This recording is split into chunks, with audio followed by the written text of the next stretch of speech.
Film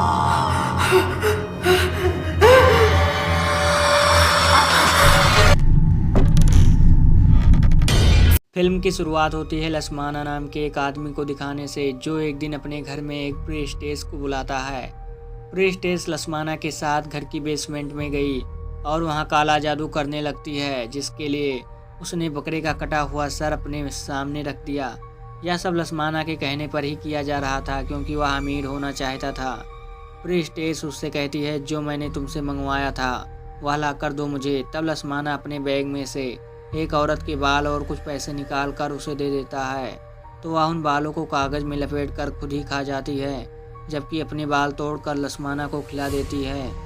फिर वह लसमाना के सामने ही पैसों को जलाकर उसके हाथ पर चाकू से कट लगा देती है, जो चीज़ हालांकि जादू का हिस्सा ही था।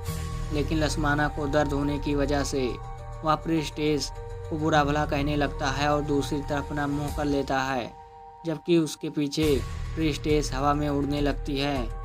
अब जब लसमाना मुड़कर उसकी तरफ देखता है तो प्रिस्टेस को ऐसी हालत में देखकर वह दंग रह गया, और अब उसे भी प्रिस्टेस की जादुई ताकतों पर यकीन हो गया था। वह उसके सामने घुटनों पर बैठ गया, कहता है कि आज से मैं तुम्हारा गुलाम। उसका यह कहना ही था कि उसके कमरे में पैसों की बारिश होने लगती है। साथ ही लसमाना का ब्रीफ केस पैसों से भरने लगता है, जो देखकर उसकी खुशी का कोई ठिकाना ही नहीं रहता।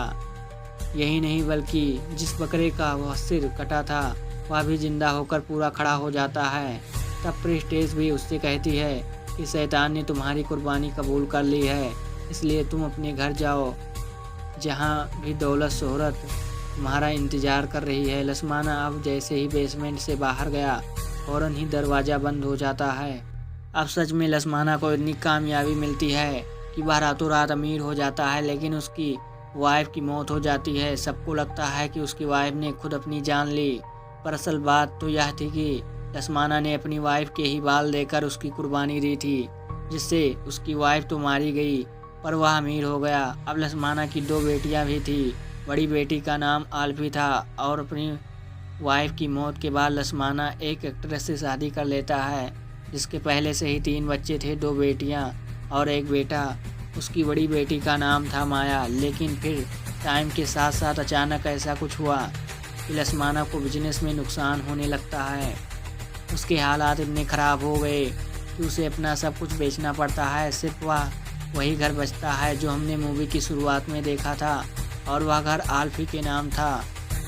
अब कहानी प्रेजेंट की दिखाई गई, मौजूदा वक्त की, जहां लसमाना की बड़ी बेटी आल्फी के पास कॉल आती है और उसे हॉस्पिटल बुलाया जाता है। दरअसल आल्फी अपनी मां के मरने और डैड की दूसरी शादी से दुखी थी, और पिछले 10 साल से वह अकेली ही रह रही थी। हॉस्पिटल जब वह जाती है तो पता चलता है कि लसमाना की तबीयत बहुत ज़्यादा ख़राब है और वहीं हॉस्पिटल में दाखिल है। हॉस्पिटल आकर उसकी मुलाकात अपनी सौतेली माँ और सौतेले भाई बहनों से होती है। नर्स उन्हें बताती है कि लसमाना को जल्द की बीमारी है, उसके साथ ही जिस्म की अंदरूनी हिस्से ख़राब हो रहे हैं। लसमाना की जल्द से बहुत गंदी स्मेल आ रही थी, इसलिए सारे लोग बाहर चले जाते हैं और अंदर उसके पास बस आल्फी ही रह जाती है। वह जो वहाँ बैठी थी तो अचानक लाइट चली गई। तभी लसमाना उसका हाथ पकड़ लेता है और एक डरावना सा हाथ भी हम देख पाते हैं, जो एक डरावनी औरत का था, और वह पर्दे के पीछे से बाहर आ रही थी। वह आल्फी की तरफ बढ़ने लगी पर अचानक ही गायब हो जाती है। अब आल्फी जब देखती है कि डैड ने काफ़ी देर से मेरा हाथ पकड़ा हुआ है, तो वह बेड की तरफ देखती है जहाँ उसे डरावनी औरत ने ही उसका हाथ पकड़ा था। असल में वह आल्फी पर हमला कर देती है, जिससे वह काफ़ी घबरा जाती है, पर अचानक ही लाइट आ गई और सब नॉर्मल हो जाता है। अब अचानक लसमाना बेड से उठकर आल्फी को पकड़ लेता है। वह कंट्रोल से बाहर हो गया था। अफसोस सुनकर बाकी सब भी अंदर आ गए और लसमाना अपनी दूसरी बेटी के ऊपर गिर गया, यानी माया की बहन के ऊपर, और उसके मुंह से जो खून निकल रहा था वह सारा माया की बहन पर गिर जाता है। पर आल्फी इस सारे वाक़ से काफ़ी ज़्यादा खौफ हो जाती है। कुछ देर बाद आल्फी की सौतेली मॉम उसके पास आकर कहती है कि हमें उस घर में जाना है जो तुम्हारे नाम है, क्योंकि वह जायदाद हम बेचना चाहते हैं।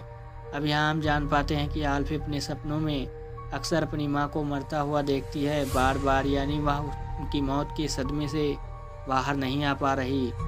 अब अगले दिन आल्फी अपने उसी घर में जाती है जो शहर से काफ़ी दूर एक जंगल में था।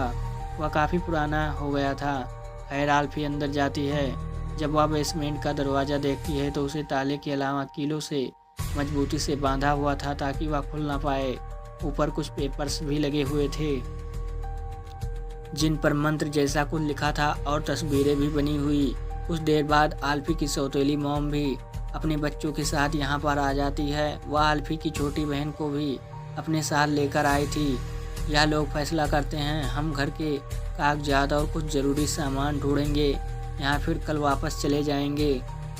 अब आल्फी अपने रूम में चली गई जहाँ उसका सौतेला भाई उसके लिए खाना लेकर आया, क्योंकि वहीं आल्फी को अपना बहन समझता था और उसका ख्याल रखता था।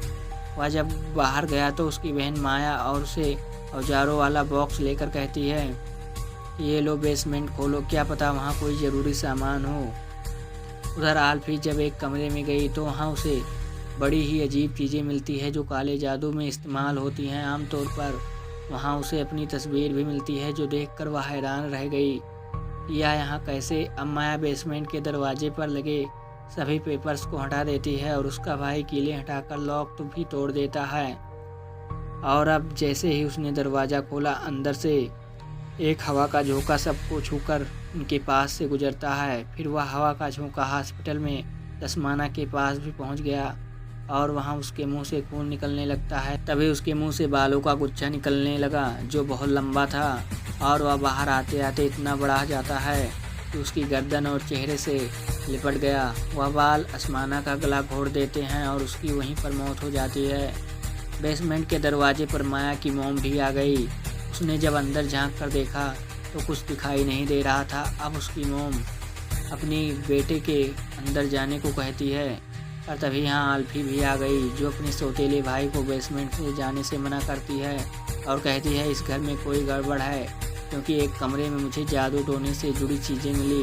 पर उसकी सौतेली माँ उसकी किसी बात का यकीन नहीं करती। अचानक आल्फी की बहन को बेसमेंट में कोई दिखाई देता है। वह काफ़ी डर गई, अपनी माँ को बताने की कोशिश करती है लेकिन वह उसे डांट देती है। पर अगले ही पल उसकी मॉम को अपने पैरों पर कुछ महसूस हुआ। उसने जब नीचे देखा तो दो हाथ थे, उसके पैरों को पकड़ लिया था जो अगले ही पल उसे बेसमेंट से खींचने लगता है। माया और उसका भाई अपनी माँ को पकड़ लेते हैं। वह उसे बाहर निकालने की कोशिश करने लगे पर वह जो भी चीज़ थी वो बेसमेंट में ही थी। उसकी माँ को खींचकर अंदर ले जाती है और अब वहाँ धीरे से डरावनी आवाज़ आने लगती है। सब बच्चे काफ़ी घबरा गए। माया अपनी माँ को आवाज़ लगाती है जो अचानक ही उसकी माँ उछलकर बाहर आई। वह माया पर हमला करके उसे पकड़ लेती है। माँ की हालत काफ़ी ख़राब हो गई थी क्योंकि उसे किसी बुरी ताकत ने पकड़ लिया और वह पूरी तरीके से कंट्रोल में आ गई थी। वह माया की बाजू पर काट लेती है। उसे बचाने के लिए आल्फी उसके सर पर हथौड़े से वार करती है जिससे वह वहीं गिरकर बेहोश हो जाता है। कुछ देर बाद माया की मॉम को फिर से होश आ गया और वह अपने सर पर हथौड़ा निकालती है लेकिन वह अभी भी पकड़े थी। वह अजीब तरह से दरवाजे के ऊपर चढ़ते हुए दीवार पर चढ़ के बैठ गई और डरावनी आवाज़ से कहती है कि खुशहाली की कीमत जान देकर चुकानी पड़ती है। जिसके बाद वह खिड़की का कांच तोड़कर जंगल की तरफ भाग जाती है। माया का भाई बेसमेंट का दरवाज़ा बंद करके आगे भारी सामान रख देता है जबकि आल्फी माया की बाजू की पट्टी करती है। आल्फी की बहन ने अपने हाथों से एक अजीब सी काली डाल पकड़ी थी। वह आल्फी को बताता है कि मुझे एक कमरे में मिली। तब आल्फी उससे वह ले लेती है। माया का भाई उसे बाहर गाड़ी के पास बुलाता है और दिखाता है कि गाड़ी की टायरिंग काट दी गई है और वह किसी ने नहीं बल्कि उसकी माँ ने काटी थी। यानी यह लोग यहाँ से निकल नहीं सकते, बुरी तरह यहाँ पर फंस गए थे। आल्फी अपनी सौतेले भाई को फ़ोन कर देती हुई कहती है कि तुम पुलिस को या किसी ऐसे इंसान को कॉल करके बुलाओ जो हमारी मदद कर सके। इसके बाद हम अपने भाई को छोटी बहन के पास छोड़कर माया के पास निकल जाती है ताकि वह पास के गांव में जाकर माया के लिए कोई इलाज का बंदोबस्त करती क्योंकि माया की हालात बिगड़ती जा रही थी। बारिश भी हो रही थी। यह लोग जब जंगल से गुजर रहे थे तो इन्हें अपनी माँ मिलती है जो अब एक जगह पर बैठी अजीब हरकतें कर रही थी। उसे देखकर दोनों डर गई और उन छुप जाती हैं। अब आल्फी की एक जगह पर आकर माया को यहीं रुकने के लिए कहती है। फिर वह अपने बैग से हथौड़ा निकाल कर अपनी माँ को देखने लगती है। उसके पीछे से माया अब आल्फी के बैग से उसकी डरावनी डायरी निकाल कर पढ़ने लगती है, जहां आल्फी ने अपनी सौतेली माँ और बहन भाइयों की तस्वीरों को खराब करके उनके बारे में बुरा भला लिखा हुआ था, जो देखकर माया को काफ़ी बुरा लगता है। इसलिए कुछ देर बाद जब आल्फी वहां आई तो माया गुस्से में उसे कहती है, दूर रहो मुझसे, समझी? मैं ही पागल थी जो कुछ देर पहले तुम्हें अपना हमदर्द समझ रही थी, जबकि तुम क्या करती रही मेरे पीठ पीछे हमारे खिलाफ नफरत का भरपूर इजहार। मैंने सब देख लिया तुम्हारी डायरी में। अब आल्फी हालांकि उससे माफ़ी मांगती है, उसने समझाने की कोशिश करने लगी, लेकिन माया उसकी सुनने को तैयार नहीं थी, इसलिए वह अकेले ही वहाँ से चली जाती है। आल्फी उसके पीछे जाकर भी उसे रोकने की कोशिश करती है, लेकिन माया जो भाग चुकी थी ढूंढने पर भी कहीं नहीं मिलती, जिस वजह से आल्फी को काफ़ी बुरा लगता है। अब घर में माया का भाई बहन अपनी दूसरी बहन को कॉल करता है, जो किसी वजह से इन लोगों के साथ इस घर में आ पाई। माया का भाई उसे सारी बात बताकर मदद के लिए घर बुलाता है। कुछ देर बाद आल्फी भी घर आ गई। वह अपने भाई को सारी बात बता देती है। उसके भाई को भी दुख हुआ। वह कहता है कि तुम इतनी नफरत करती हो हम सब से और माया को अकेला ही छोड़ आई। आल्फी कहती है कि सुबह होते ही मैं उसे ढूंढने जाऊंगी। फिर वह अपने भाई को उसी कमरे में लेकर जाती है जहां उसने काले जादू वाली चीज़ें देखी। वहां उन्हें एक डायरी मिली जिसके अंदर डरावनी सी औरत थी। आल्फी कहती है, इस औरत को मैंने हॉस्पिटल में देखा था और उसने मेरा हाथ पकड़ के मुझे डराया भी था, और वह बने कुछ और सिंबल निशान देखकर यह सारे निशान वही हैं जो बेसमेंट के दरवाजे पर लगाए गए हैं उन कागज़ पर थे। हो सकता है कि यह निशान सिर्फ बेसमेंट के अंदर से डरावनी चीज़ों को बाहर से रोकने के लिए लगाए गए हों। अभी किताब को पढ़ने से इन्हें पता चलता है कि जितनी भी डरावनी औरत इन्होंने देखी है वह सारी असल में डार्क प्रेस्टेस हैं, यानी बुरी ताकतें रखने वाली, काला जादू करने वाली बुरी प्रेस्टेस, क्योंकि यह शैतान को अपना गार्ड समझकर उसकी पूजा करती हैं, और जो ताकतें इनके पास होती हैं वह भी इन्हें डेविल शैतान दिया करता है। अब आगे कुछ चीज़ें देखकर इन्हें समझ लग जाती है कि यह सब हमारे बाप लासना ने करवाया है ताकि वह दौलतमंद हो सके। जंगल में माया जब आगे बढ़ रही थी तो उसे अपनी माँ की बहुत ही बुरी हालत में मिलती है। उसकी जुबान बाहर आ चुकी थी, जो अचानक माया पर हमला कर देती है। अपने बचाव में माया उसे मार डालती है। आल्फी की बहन जब सो रही थी तो उसे पीछे पड़ी अलमारी से अपनी माँ की आवाज़ आती है। जब वह अलमारी को चेक करने गई तो वहाँ कोई भी नहीं था। वह फिर से आकर बेड पर लेट जाती है, लेकिन तभी हम उसके पीछे उसी डरावनी औरत यानी प्रेस्टेस को देखते हैं, जहाँ अचानक बच्चे की बेड जोर से हिलकर उछलने लगता है और वहीं डरावनी आवाज़ उससे कहती है, तुम मेरी बेटी हो। इस पर बच्ची कहती है कि नहीं, मैं तुम्हारी माँ नहीं हो सकती। अचानक ही सब नॉर्मल हो गया। बच्ची जब नीचे जाकर देखती है तो वहाँ उसे कुछ भी नहीं मिलता, लेकिन अब जैसे ही वह ऊपर हुई डरावनी प्रेस्टेस उसके बेड पर आ जाती है। उसे देखकर बच्ची चीख मारती है। आवाज़ सुनकर आल्फी और उसका भाई जल्दी से वहाँ आ जाते हैं। प्रेस्टेस उन पर भी हमला कर देती है। वह उनकी छोटी बहन को खींच कर ले जा रही थी, तो वह दोनों बड़ी मुश्किल से अपनी बहन को बचाती हैं और अब प्रेस्टेस उसे छोड़कर आल्फी को पकड़ लेती है। लेकिन जैसे ही उसके भाई ने बेड खिसकाया, प्रेस्टेस वहाँ से भाग जाती है। तभी आल्फी बेहोश हो गई और अपने उस टाइम के ख्याल में आने लगती है जब उसकी माँ की मौत हुई थी, तो वह उनके साथ थी। उस टाइम दरअसल आल्फी की माँ उसे सुला रही थी, पर अचानक किसी बुरी ताकत ने उसे बिल्डिंग से नीचे धक्का दे दिया। यह देखकर फ़ौरन आल्फी ने अपनी माँ को पकड़ लिया। वह उसे बचाने की कोशिश कर रही थी। तभी यहाँ डायन अदृश्य प्रेस्टेस उसकी माँ को नीचे गिराकर मार डालती है। इसके बीच प्रेस्टेस आल्फी का हाथ कसकर पकड़ लेती है। तब उस डायन प्रेस्टेस के नाखून के निशान आल्फी के हाथ लग गए थे, जो आज भी थे। सुबह इनकी बहन भी यहाँ से चली आई।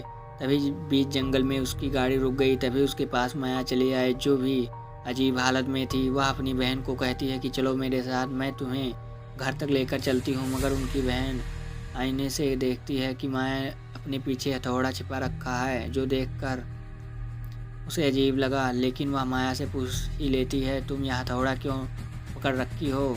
जो सुनकर तो माया को कोई गुस्सा आया। वह थोड़े से कार का दरवाज़ा तोड़कर अंदर चली आई और बहन पर बुरी तरह हैमर से हमला कर उसे मार डालती है, जिसके चलते हम समझ जाते हैं कि माया भी अपने होश में नहीं है, वह भी प्रेस्टेज हो गई है। वह फिर घर आती है और देखती है कि आल्फी की हालत ख़राब है। बार बार उसे भी प्रेस्टेज की भयानक आवाज़ बुला रही है और उसी के पास हम डेविल को भी देखते हैं। तभी माया बेसमेंट में उस भयानक प्रेस्टेज की छाया को देखती है, इसलिए वह बेसमेंट में चली जाती है। बेसमेंट में माया 5 पुतलों से बनी एक माला पाती है, या उनके फैमिली के ही थे। एक और बार उसे प्रेस्टेज बुलाना शुरू करती है। माया पूछती है कि तुम कौन हो। वह बताती है कि मैं तुम्हारी माँ हूँ, तुम्हारे बहन भाई ने मुझे चुन लिया है, तो अब तुम्हारी भी मेरी गुलामी में चली आओ मेरे बच्चे। इतना सुनकर माया अपना सिर नीचा कर देती है और हम पीछे भयानक प्रेस्टेज को बैठा हुआ देखते हैं। सुबह आल्फी को होश आया। वह नीचे से आई तो अपनी मॉम को पियानो बजाते देखती है, इसलिए वह उनके पास जाकर बैठ जाती है। मगर यह उसकी मॉम नहीं बल्कि वह प्रेस्टेज थी, जो आल्फी का हाथ पकड़ उसे जख्मी कर देती है। आल्फी चिल्लाना शुरू करती है क्योंकि प्रेस्टेज उसी के सामने अपना मुंह चीरना शुरू करती है, मगर अगले ही पल वह माया आकर आल्फी को संभालती है और हम देखते हैं कि माया एकदम ठीक ठाक है। खैर, सब एक साथ बैठे थे और आल्फी के उस हाथ की हालत ख़राब होती चली जा रही थी।